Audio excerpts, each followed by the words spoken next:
Hi everyone, just going to do a little simple scene today. On my sketchbook, I haven't got long, I've got to go out. I've got to go shopping. So I'm just going to do a simple little scene, little Scottish Highland scene.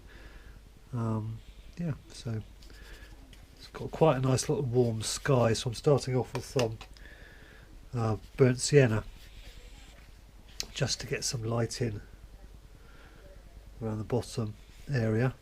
Just quite a thin wash of that and go over the hills. Just kind of scrubbing that in really. I want to think about my blue. I want that to kind of run into the painting. So I'm just going to sketch that in, leaving some white edges. Just hovering around. And I still want that in the wet paint.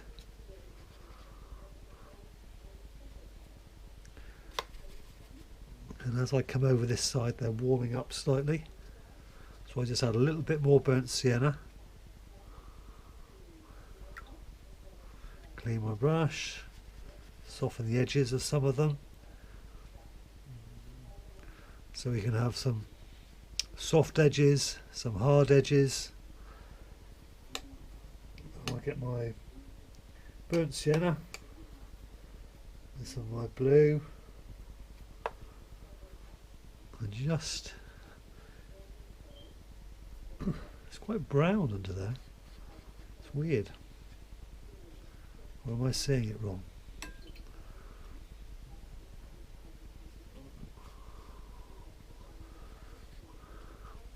This is only a little sketchbook, and the paper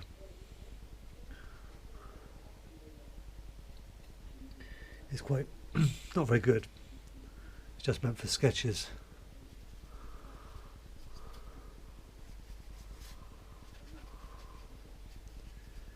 Well, we'll just leave it like that for a minute. Blue in the distance.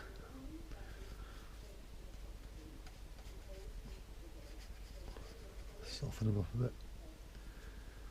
Okay, and we'll just wait for that to dry. Okay, I'm just going to paint these hills in. I'm just going to use this very simple wash for this. Slightly warm at the top. I don't care if it runs into the sky a little bit.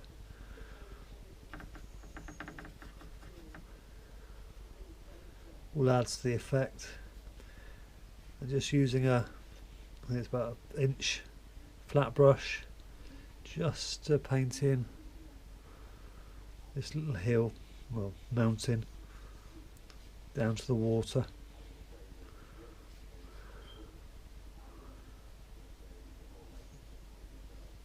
I'll just leave that to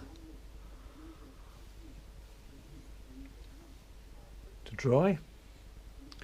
And then we want our water, which is kind of reflecting the warmth of the sky. So my instinct tells me to paint it blue. I'm actually going to start off with a bit of raw sienna, then go a little bit bluer.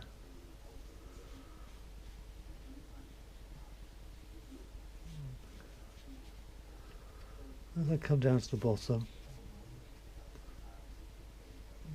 I'm only just doing a sketch. It's relaxed. I'm not putting pressure on myself to create a great painting. Just having fun, really. Do the little hills right in the distance. They're quite blue. And I'm just going to paint those in using a flat brush. No fuss. This is all very much how, if I was outside in the field, how I'd paint. A bit warmer down the bottom.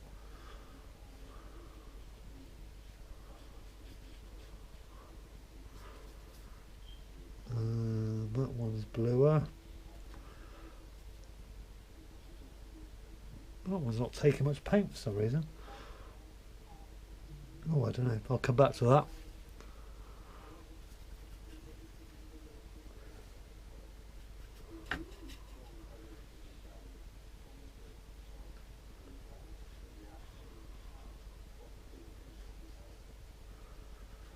There we go. few little trees there.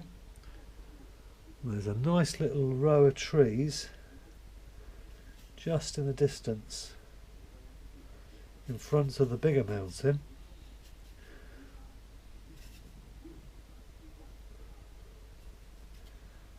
Just get some blue, a bit of red, a bit of yellow. I'm just going to let them run in a bit.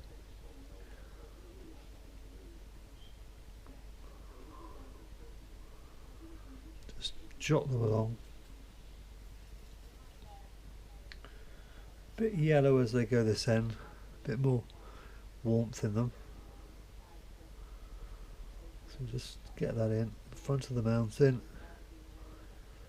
Let the reflections run into the water.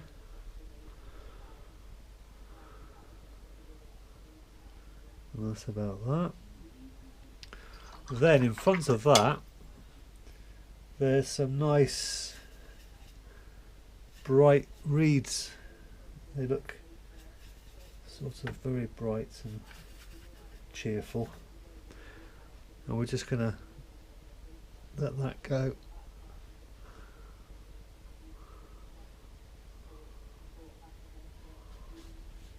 Let those run into it. Work my way down.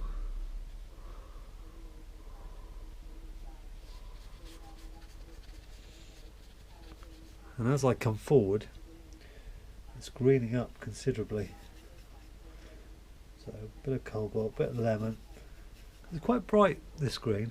It's obviously because the grass is nice and, sorry, the water, there's obviously a lot of rain and it looks like very fresh, bright grass. There's going to be a big tree here in a bit. So we just stick that in there.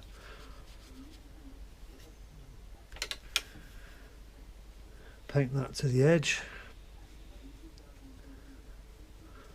I can't get much texture on this paper, just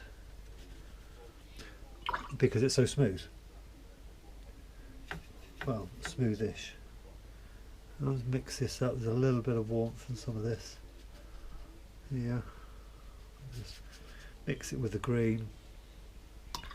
Let it do its thing on the page.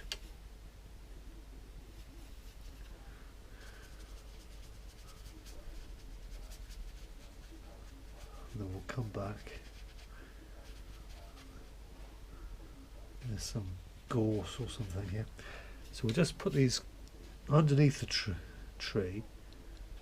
There's something quite dark going on. But I'm not worrying too much about it. Now I want to get some deeper blue in this to get some shadows in the foreground, or where the clumps of grass are really knitting together. It's quite dark.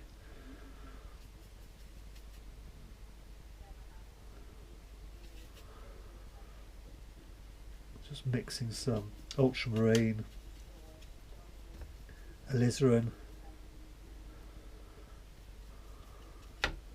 and cadmium together, making a bit, and just for under the, this is under the tree, what's going to be the tree. It's quite dark, so just gently putting that in, just while it's still wet, so it can fuse with the other colours. And then I'll go back later and put some detail on it. It's a little bit cooler than that really. So I might just take some lemon yellow.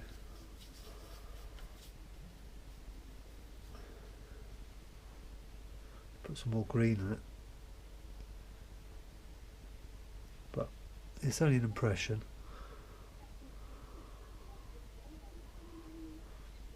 And then in the foreground here, before this dries, I just want to get some of these little clumps in. And then I'm going to use my Terry Harrison brush, which can get some good texture going on in the foreground. But this is only what you've got to remember when you're working a sketchbook. It gives you the opportunity to be really free. It's only a bit of sketching paper. And Right, just going to draw out. So this is my little Terry Harrison brush I got off of the internet. It just allows you to draw some detail in. It does all the work for you. That's the beauty of it. You don't have to do it yourself. Some textures going on there. But you want to be careful not to overuse it, because I think it can look a little bit not right if you overuse it. And then just here there's a little bit of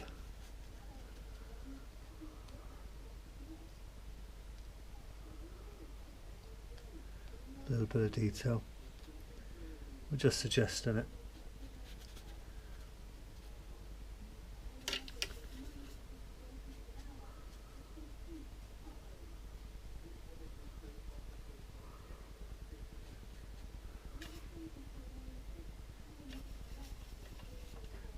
What I thought, I saw on the internet somebody making a watercolour journal with using their own paper. I fancy making one using some good quality watercolour paper. So it's going to be one of my little projects in the next few weeks to make one of these lovely watercolour journals that are hard bound. Okay, then we're just going to put a nice big tree in here. It should give it some interest.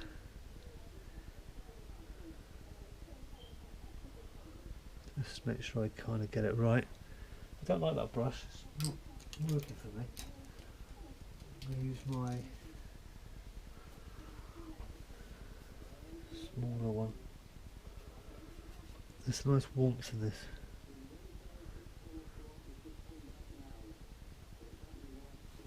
Not dark enough.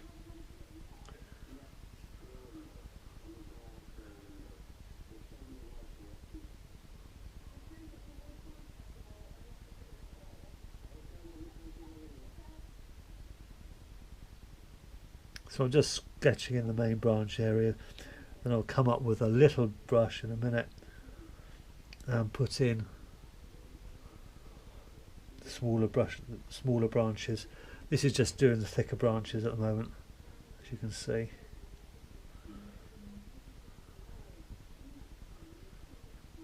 And then I'll get my rigger brush. So I have to clean it first.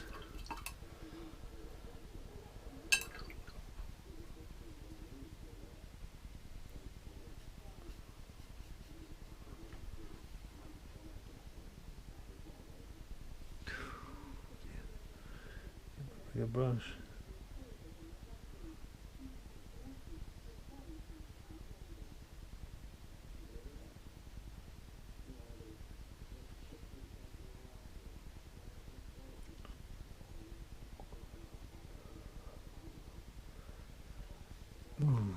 Not enjoying that.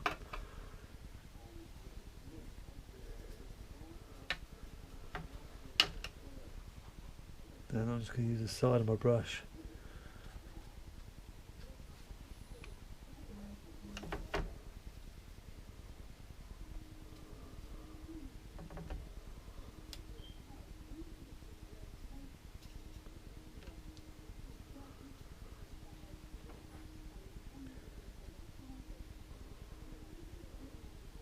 So I'm just using the side of my brush to paint in where I think the leaves are.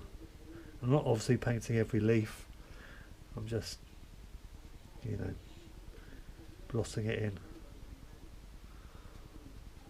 Making sure I leave lots of sky holes. We know how important they are.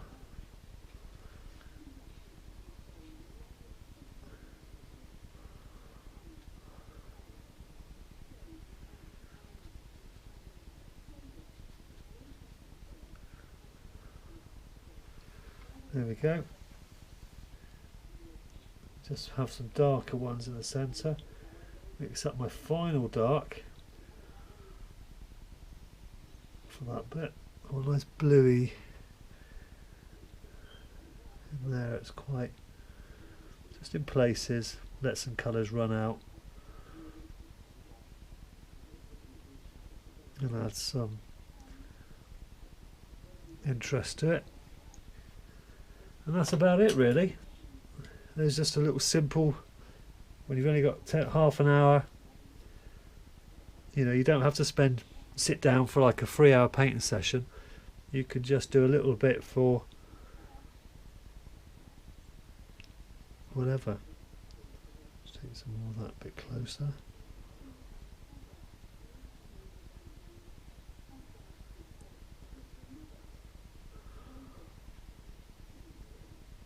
There we go. And to be honest, I'm not going to do an awful lot more than that. It's just when you haven't got time to paint because you've got other things going, it's sometimes good just to have have time out to just do a little scene, find something, a picture of something somewhere, and just have a go at painting it.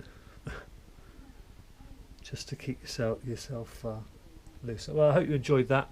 Don't forget to pop along to my Facebook page and like it. I'm having my website redone at the moment, and I'm going to be transferring my course to my website. That will be in the next couple of weeks, so I hope some of you will want to sign up for that. There'll be more details on my website about that over the coming weeks.